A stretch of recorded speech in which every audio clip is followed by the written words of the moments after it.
Hi, welcome to Country Stitchers. I know it said I'm going to be sledding, and there is truth in that statement.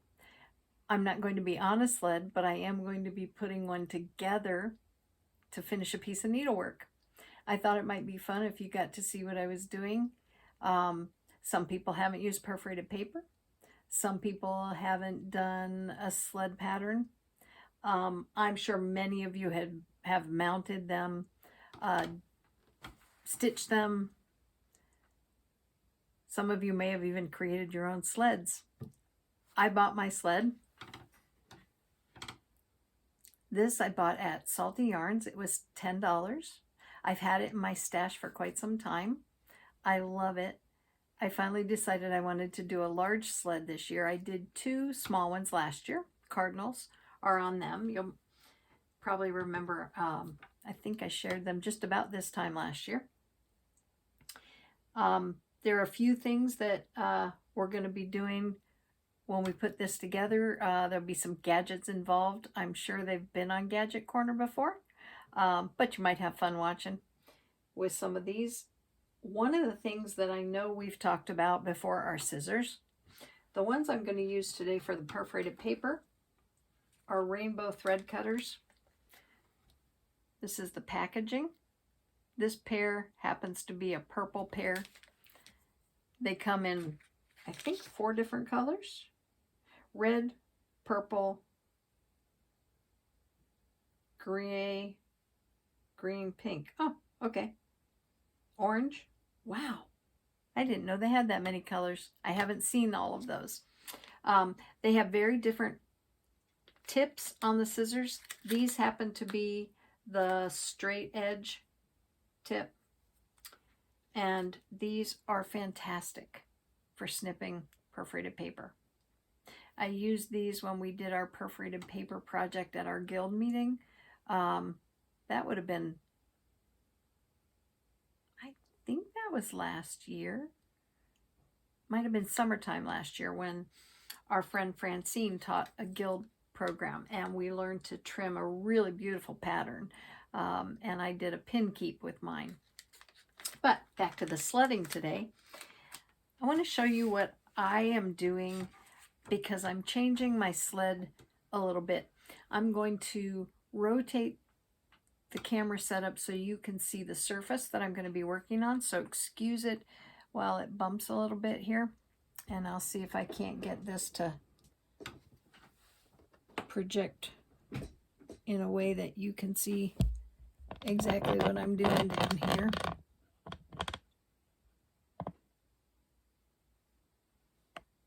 Okay, let's see if I can do this in a way that you can see it all. This is the pattern. It's by Foxwood Crossings. It's called RFD Sledding. And I have really adored this pattern since I picked it up. I've done pieces of this pattern in other ways on perforated paper over the years since I bought this. This came out in 2010. This is my finished stitched piece. And I did not do the 414 DMC pewter, or 417, I forget which color it was, border around it that you'll see on the pattern, because I'm going to be using a different treatment on mine.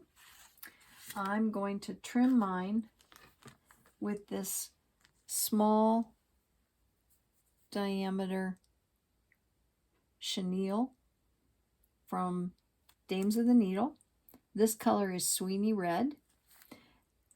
I bought this over at Stitches Unlimited. They have a huge stash of these things, different colors. I also have one called Christmas Red, but it is a brighter red, and I really wanted to pull out the darker red in this barn when I did this. So that's why I'm going to use this color. I'm going to be attaching it to my perforated paper and then to my sled using my GS cement. I like this adhesive mostly because of the applicator tip. It's a very long pointed barrel that's very small, and it goes exactly where you place it. It has a very, very precise applicator. And what else am I going to use? Oh, yes. When people watch and see these for the first time, if they haven't seen previous videos, people undoubtedly will email or comment as to what these are called and where they can get them. These are magna clips. They're magnifying lenses. They clip on top of my prescription lenses. You see how that works? It just spreads apart and fits down over top of my frames. So I'm going to put these on now, give myself a little more advantage here to what I'm doing. And this isn't going to take very long. It took me a while to do the very first one I did on perforated paper and had to cut because I was so nervous about cutting it. So I'm going to show you what I'm doing here to give myself a guide on where to cut. I mark it on the back. That way if I make a mistake, or if I happen to get lead on something on the paper anywhere I don't want it, it's not going to be visible to the front. So what I've done here is on the face of my pattern, I used 2 pins, and I counted out using the actual design inside the pattern. I counted out from the edge of the design to the outside of this border, because that's where I'm going to make my cut. So my chenille is going to fall just where this border is here along this pattern. That's where I'm going to place my chenille once I put this on my sled. So I put the pins in after counting, and then after I put the pins in, I made sure that everything lined up in accordance with the design on the pattern itself. I also gave myself a bit of a cheat sheet. I made sure I looked at the bottom corner stitches, and I marked and counted how far over they are from those stitches, so that when I actually finally drew my line, I could count over in 1, 2, 3 stitches before my line, and that matched up. This matched up, so I know my side lines are proper. I know my bottom is placed properly from my design. And the only thing I'm going to have to trim that's going to take some care as far as counting goes is the arch that goes up over the top here on the front of the pattern. And I've also counted that out for myself, so I know I'm going to go 7 stitches across on the top with my cut. Then there's 12 stitches out to the sides before I hit the line, and this is the decrease as I go. I go out 2 stitches on the perforated paper, and then I drop down 1 stitch at a time, again de-escalating to the very edge, and that gives me that curved appearance here at the top right there. And the same is true on this side. Then it's just a straight shot across, and then we get to do the fun stuff with the glue and the paste and the sled. So let's do this. Oh, I did want to show you that when I pinned these on the front, that was my starting point. Then I could turn it over, and I laid my rule alongside my design and followed that down where that pin was coming from the front, because I knew it was properly placed, and it lined up exactly where it was supposed to with this bottom stitching on the design. So I knew I had that oriented properly. And I really like the fact that you can use those pins. Now, it also gave me a visual on the front as well, so I could see that I liked the centering and that it was balanced and I had it properly done. Because I find myself doing this a lot if I don't mark it so that I can see it on both sides. And I'm sure there are as many different ways to do this as there are people who do it. This is just how I approach it. So let's just, I'm going to go out when I cut. I'm going to go one out from these lines and just give myself a buffer. This is exactly even with the outside of the border. So I'm giving myself one extra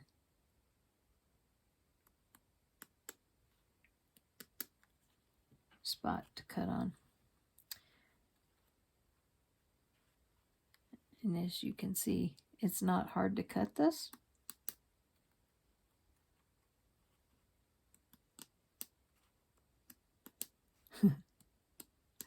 Makes a funny sound.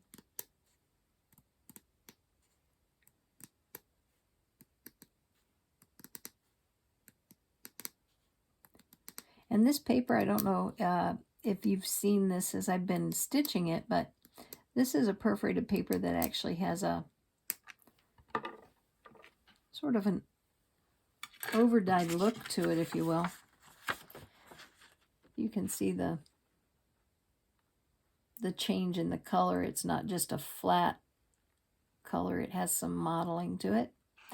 And what I like about that is that the pattern itself, if you were to have stitched this on perforated paper that was just plain, they had you stitching this background in as well to make it cream colored. And I was looking for a way not to have to stitch all that background, so I used this perforated paper. I could have used a cream colored and just left it. There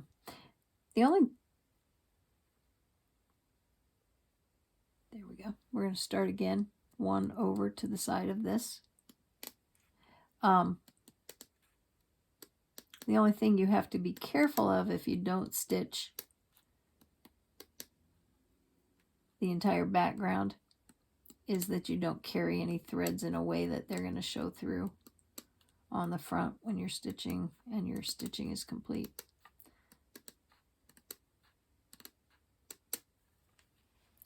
I'm going to do the same thing at the bottom. I'm going to cut one line below, or one stitch, I should say, if you can consider those holes a line.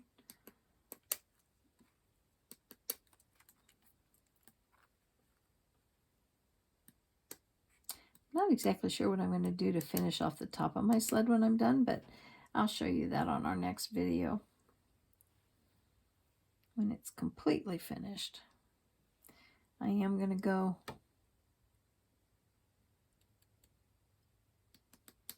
again also across the top, leaving one extra row as a fudge factor. So now, that's the actual size of my sled when I'm done with it. Just as a visual, let's see what that looks like on here. Oh, that's good. That's actually quite nice. It fits on there with really good coverage. Now, I will probably go ahead and go in one more. I was debating on whether I would leave it. Let's see where this takes us when we get this trimmed with respect to the bottom as well. I may decide to take an extra row off the bottom just so I can see a little more of the sled. I like that sled and the color of that sled, so I don't want to cover it completely. Now, this is the part that makes me a little bit nervous. I'm going to turn my numbers over a little bit here so I can see where I'm going with this. Now, these all start 1, 2, 3. Okay, so double check the margin here. 1, 2, 3. Okay, so that, just so we're on the same page here, what you're looking at is I'm going to count up 1, 2, 3. This would be where I would make my actual cut for the top. So I'm going to go completely across and take that extra row off now.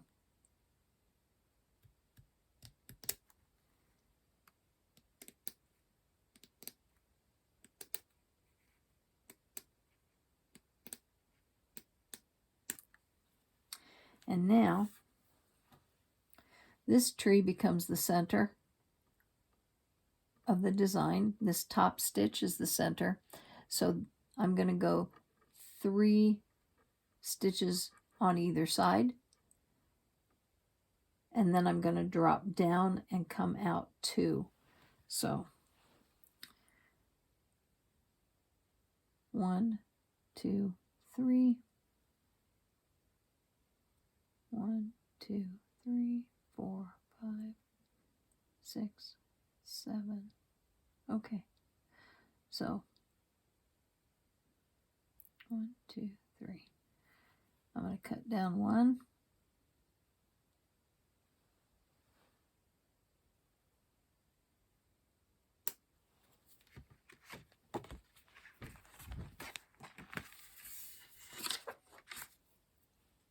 Now, let me see if I can show you how small that cut is. I cut down 1 stitch. And you can see my fingernail, thumbnail is in that spot right now. It's a little hard to see, but that's where I'm going to cut over 2. So what I'm going to do first is I'm going to go from where I cut, which is right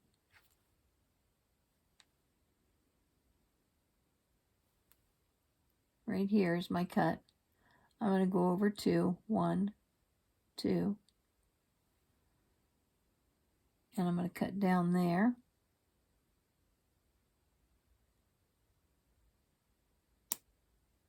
And then I'm going to cut across those 2.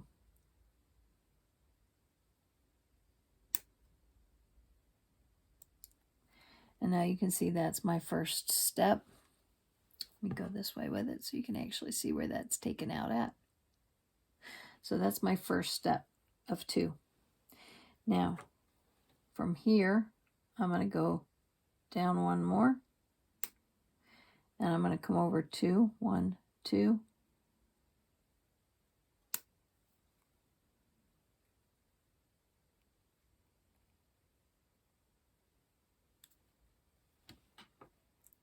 And I will cut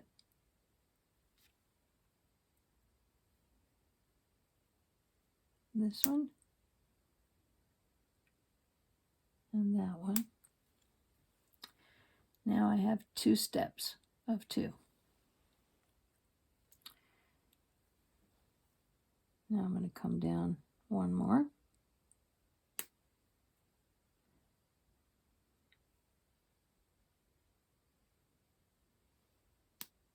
Cut down those. And now I'm going to go over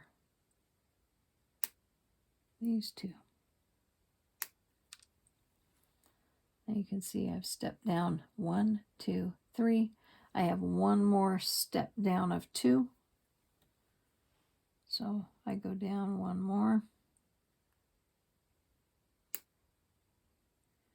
1, 2.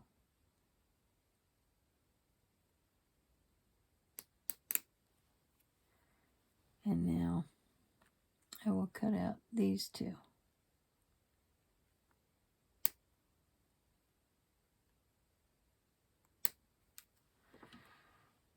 Now I have taken those down.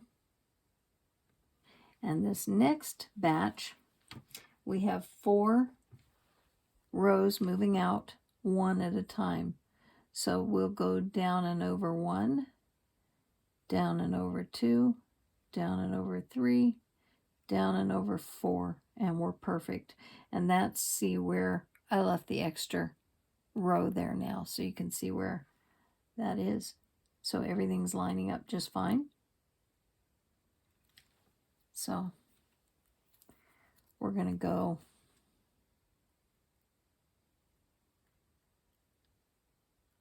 down one, over one, down one, over one, down one, over one. Let's see where we are now. So we've gone over 2, 4, 6, 8. Those are 4 sets of 2. Now we've gone down 1, 2, 3, and we have one more cut to make.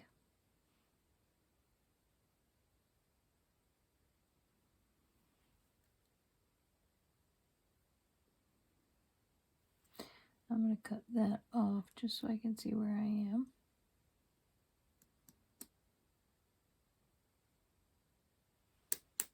Okay, and you can see I have the 2 rows left, and because I left an extra row, this will be the last cut I make going in there. So I'm going to go down 1 and over 1, and that is the end of my cut. And at this point, I'm going to go straight out with that cut. And I can take that last row off if I choose to, which would be this outside row once I lay my chenille. I may decide to just angle this cut here, across here, and not worry about this outside piece that may hold my chenille a little bit. I have to take a look at this and see what I think about it on my sled. See what that looks like. Okay, that's going to be the way that rides on my sled right here, which is perfect. I think, going to take these outside rows off, though, because that's not giving me anything to see on the sled. So now, let's come to the other side and reverse the cut that we just did, cutting it this way. So this was our center. We go 1, 2, 3. So let me recount this just to make sure. 1, 2, 3, 4, 5, 6, and 7. So my first cut is going to be here, and it's going to be down 1 and over 2.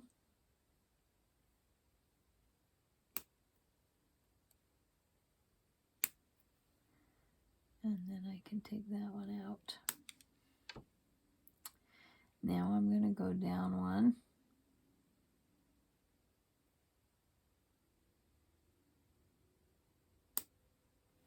And now I'm going to go over 2.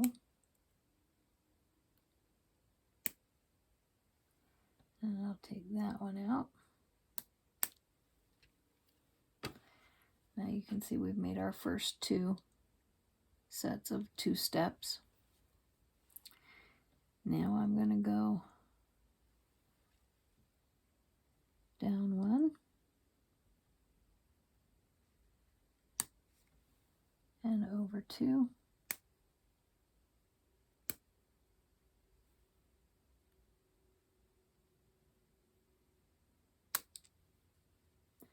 And I believe that leaves us with just one more. So we have 1, 2, 3, and we're on our 4th one.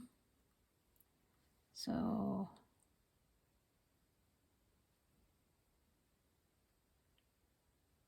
down 1 and over 2.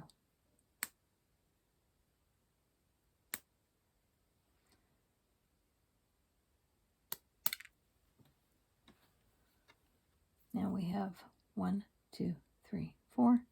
And now we go down 1 and over 1, down 1 and over 1, down and over, down and over, leaving us right at that last row. That's the extra row.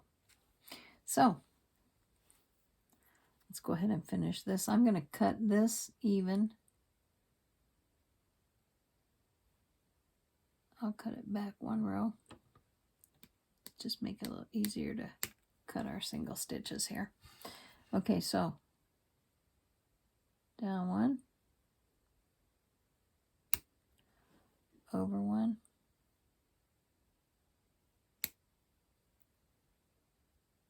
down 1,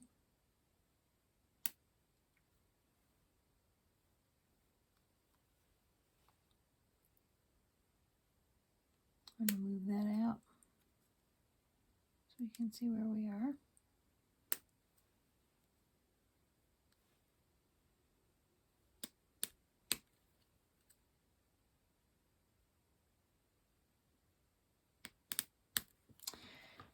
Now you can see we have 2, 4, 6, 8, and then 1, and now we've cut down 1 more. So I'll cut this one here, and you can see it from that direction.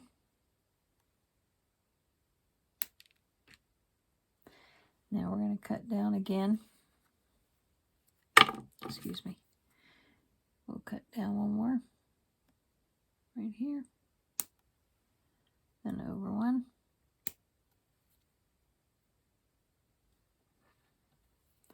So now we have 2, 4, 6, 8, 1, 2,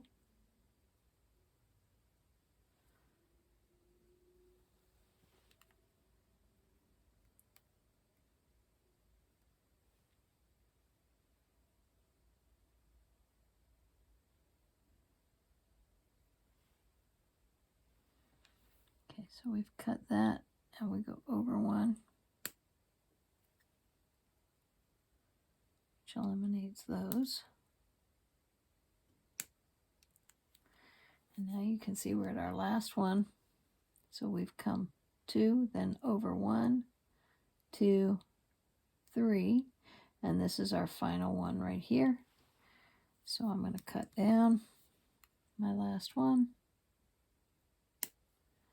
and I'm going to cut those 2 out.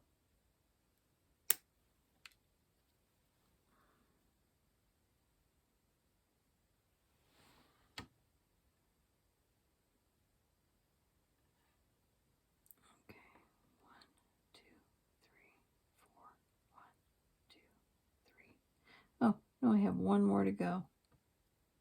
I only did 3 singles. Let's see here. I have 1, 2, 3, 4. And now I have 1, 2, 3, and I have 1 more to go. So we will go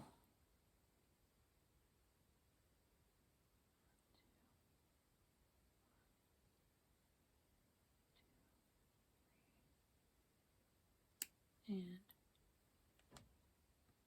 it was actually already cut. I just didn't cut it out far enough at the bottom. So there we go. That's our top. Now, let's see where that lays. Oh, I like that. Oh, well, now I'm not so sure. I think I'm going to go ahead and leave that last row on the bottom because that does give me enough slit at each end. I like that. That lays nicely, but I am going to go ahead and remove this outside row. I'm going to do that right now. Get rid of all my little pieces here. Yeah, just going to slide right down.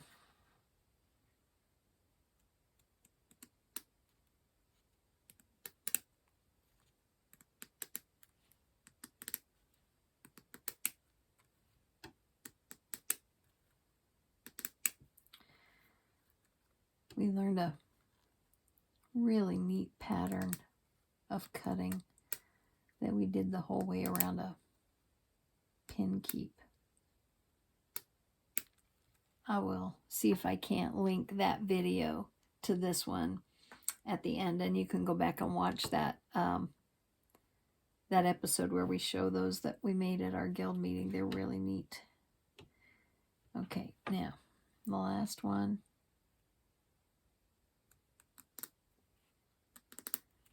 On this side. So that's all there is to doing the cutting on these.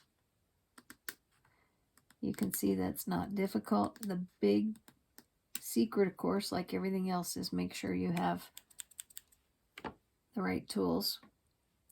Now I am going to just clean this up a little bit in some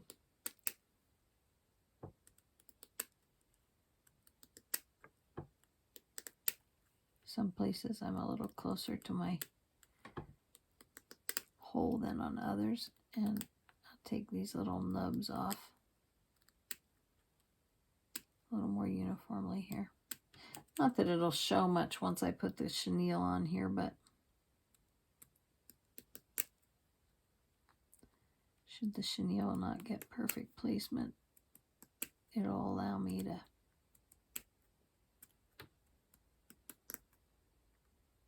not worry about whether or not these can be seen protruding underneath that chenille border.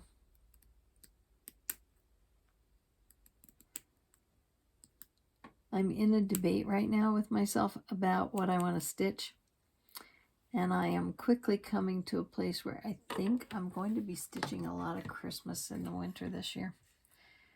I am looking forward to it. I have pulled out an entire basket full of Christmas things to work on. There we go. That's the cut version right there. Now let's see. I'm going to get out another couple of gadgets here. This is my little holder for my Wonder Clips of all sizes. These are the larger of them. I do have a bigger, these aren't actually Wonder Clips, but these are great. These were in a retreat bag that we got when we were at a jamboree. We have a set of these. So I have 2 of those. Right now, my other one is on another finish that I'm securing. So I have these larger ones. I have these really small ones that I use for my finishing work. And when I say finishing work, I'm talking about my hand stitching. These are great for that, as well as this other small Wonder Clip. You can see the dimensions are, it's about half of the other one. So I don't need the tiny ones right here. And then Deb got me, these are great. You can use these and sew right over them. They work like, instead of a pin, you use this on your fabric and your sewing machine, and your sewing machine can go right along the top because this is flush enough that the zipper, presser foot, sorry, not zipper foot, presser foot goes right over the top of it. You don't want to run it under the needle per se, but the presser foot is happy with it. So let's see how I can use these to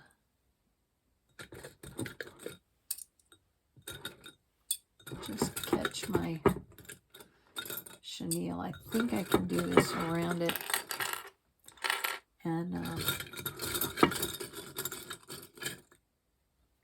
hold it down on that sled at the same time.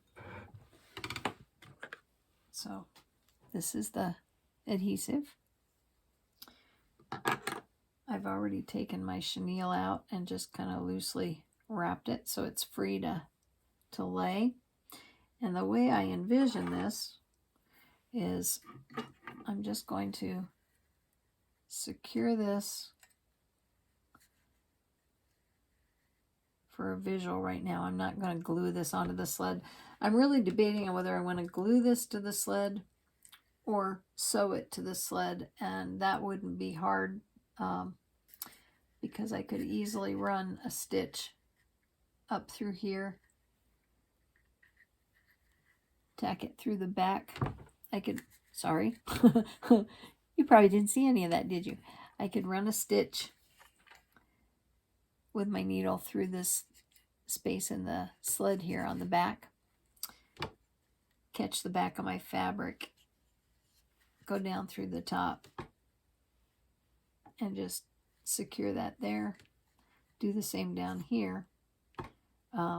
Or I could put a couple of pieces of Velcro on here and on the back and secure it.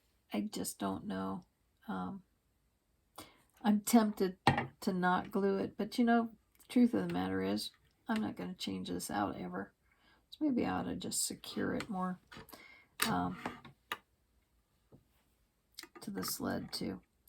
But for right now, let's see if these small ones are going to work for holding my...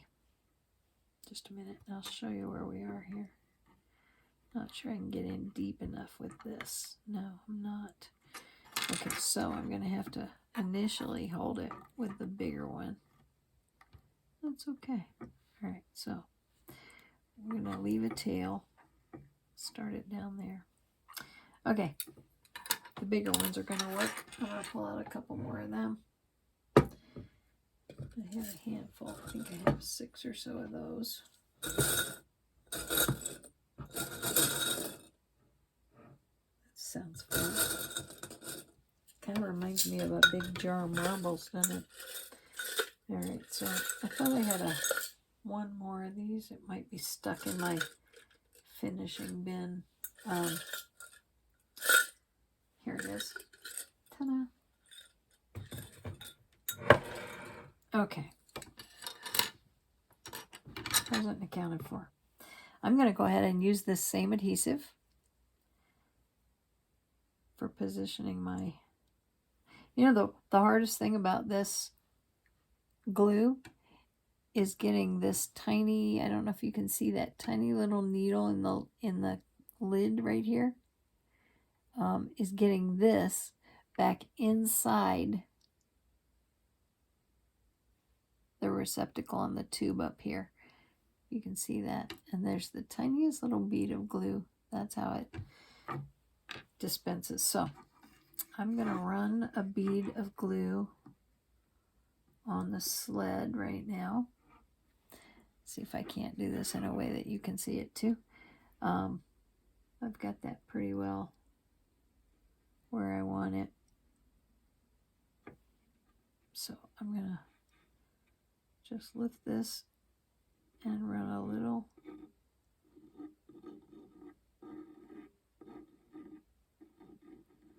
line of glue across the sled.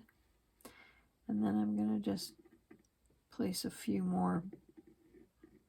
I'll show you this. I can take that off for now. This is not rocket science at all. And I'm only doing it this way because I like it to be nice and flat. I would rather it not have places where it's lifted off of my sled. And by that, I'm talking about the perforated paper.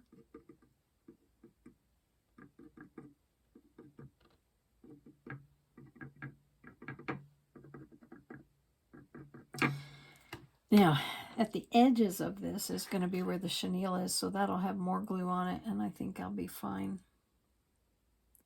Now I'm going to lay this down. Oh, that's nice. Okay. Let me find my paper. My glue is dripping a little bit here. Okay, now I'm going to push this down. And then I'll show you. This is what it looks like after I've adhered it to the sled. I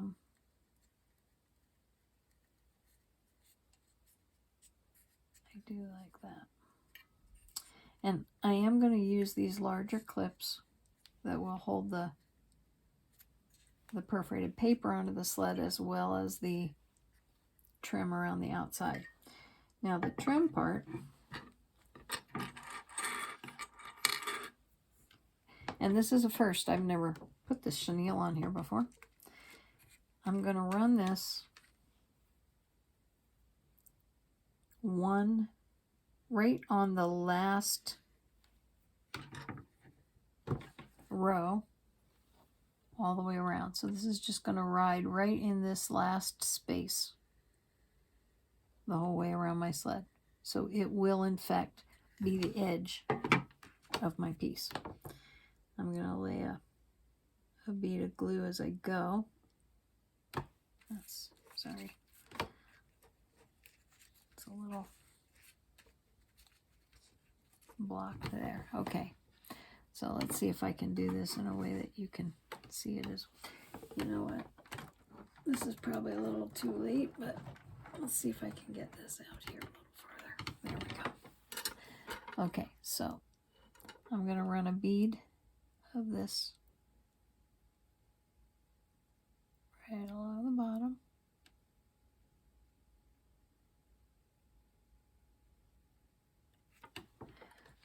Now I'm going to run it down the side. See what I mean by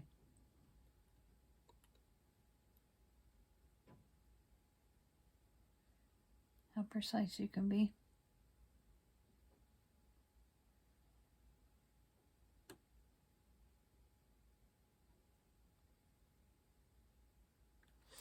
Now I'm going to work with those two sides with the chenille here. And I'm going to leave a tail here at the bottom, and I'm probably going to tuck this. Well, actually, I think I will just roll that in now while we're talking about it. See if I can roll that in and up and over, and then we'll bring it down. Yeah, that's going to work nicely. Okay. So, look at that. Look how nicely that adheres to that bead of glue. And I'm just going to lay that on the edge. Wow, this is so much easier than I thought it might be.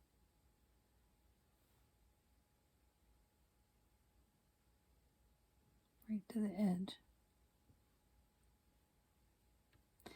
Now, I'm going to go ahead. Now, what I do sometimes is I invert these so that I get the flat side, all the pressure from the flat side on the top. Gives me a nice even connection. If I use it this way here, it's okay because I'm going to push it all the way up on and it's going to connect right there. We got 6 of these, so I'm going to have enough to put 3 on each. Well, 2.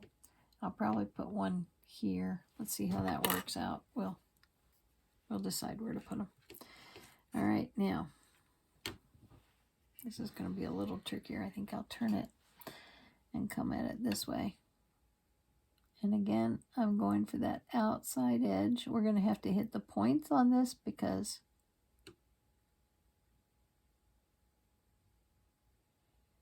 we're following the cut of the paper.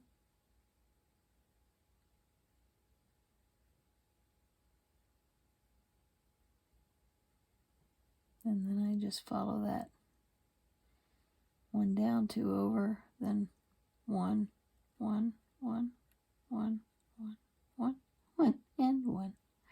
So now, let me just run a little bit of a bead here to catch that on the other side. And I can tell I want to put just another little bead underneath here. And I'll probably do this to the other side too. I went across, but I did not go vertically with that. I'm going to just take my ruler here, and I'm not going to put that on where my bead of glue is for the chenille, but I want to push that down where I haven't got any. My pins should grab that as well. But right about there starts my bead. So let's bring this up and around.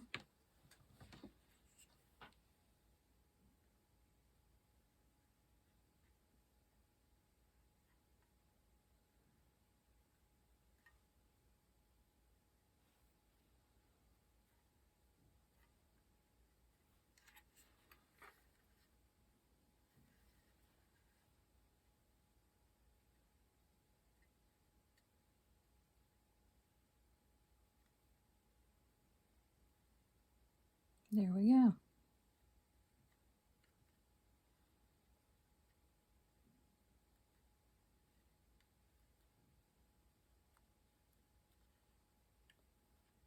Oh, that came out nicely. Okay. That works really well. Make sure it's... Oh, I like that. It's fun. Now, I just have a small piece left to run a bead of glue on here. Just a small section down here towards the bottom. So we'll come back up here a little bit.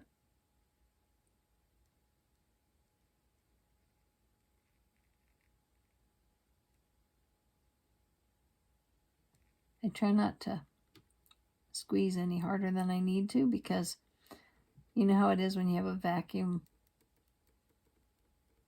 in a tube like this and you squeeze too hard, it just keeps coming when you're done.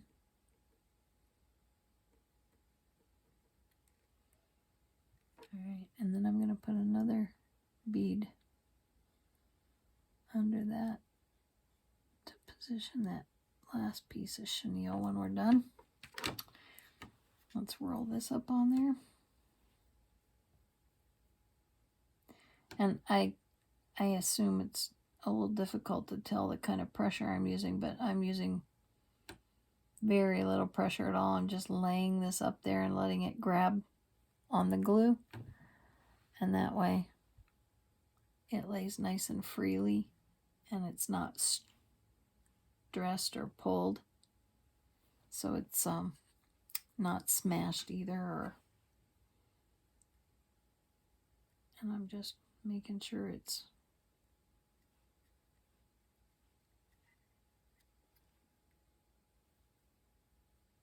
out far enough to cover that.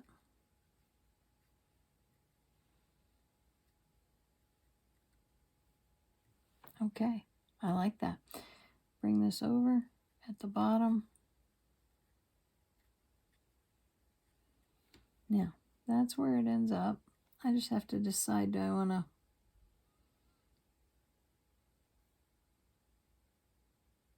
roll it under or snip it there? I think I'm going to snip it here and butt it right up against. Oh, my glue has started. That little vacuum thing I was talking about has continued to pump the glue out here. Yuck. Okay, let's see if I can't just pick up a little of that. And by the way, this glue is used by jewelers, so it dries clear and you will not see it, which I really like about this. I use it with some of my beading as well. I'm going to set this down a moment and just bring these two pieces together.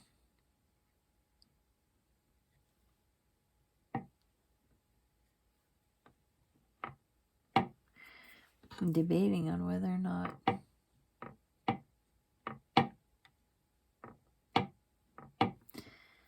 to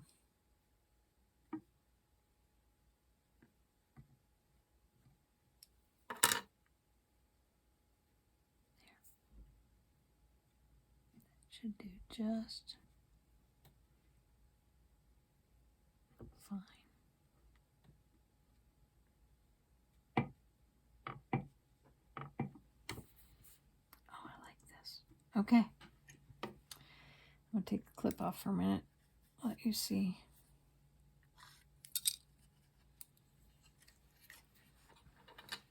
the results of going sledding. That'll be fun. I'm going to dress it up at some point. I might put some ribbon up here. Not sure how I'm going to display it, but I'll find some fun ribbon and we'll jazz it up. But that is a nice way to finish that edge. I like that a lot. So that was a little Dames of the Needle chenille. Rainbow thread cutters. Oh, what I like about these also, I like this sheath that comes with it. It snaps on, stays nice and safe for people like me who throw them. Now, I am not going to do any more with my Wonder Clips. I've looked at how this is seated, and I'm not concerned about that coming up. I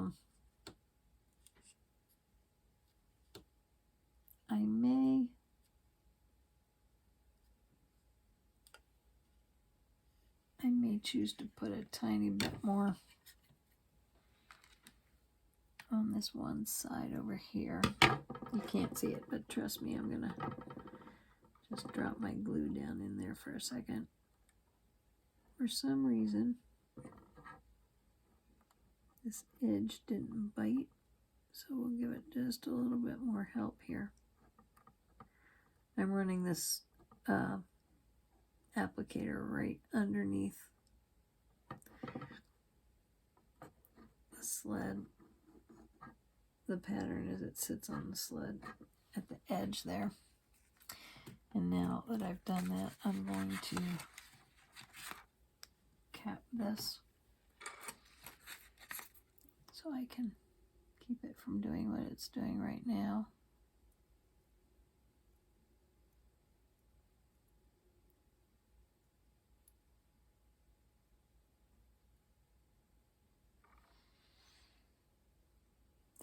Extra glue off there. I like the fact that it has that pin that seals it up nicely. Just have to make sure I don't squeeze it. Okay, so I'm going to push this down for just a second. There we go. Now, let's see, was there anything else I wanted to share about what I've done here so far? I don't think so. I hope you're all enjoying your needlework this time of year. Maybe you've done a couple of special things for Christmas. If you have, why don't you leave a comment and share with everybody what you might be working on right now for the holiday, if you're doing some holiday pieces. I'm delighted with this. I hope you have something that you're working on that's going as well for you. And as always, share the joy of needlework. Bye-bye.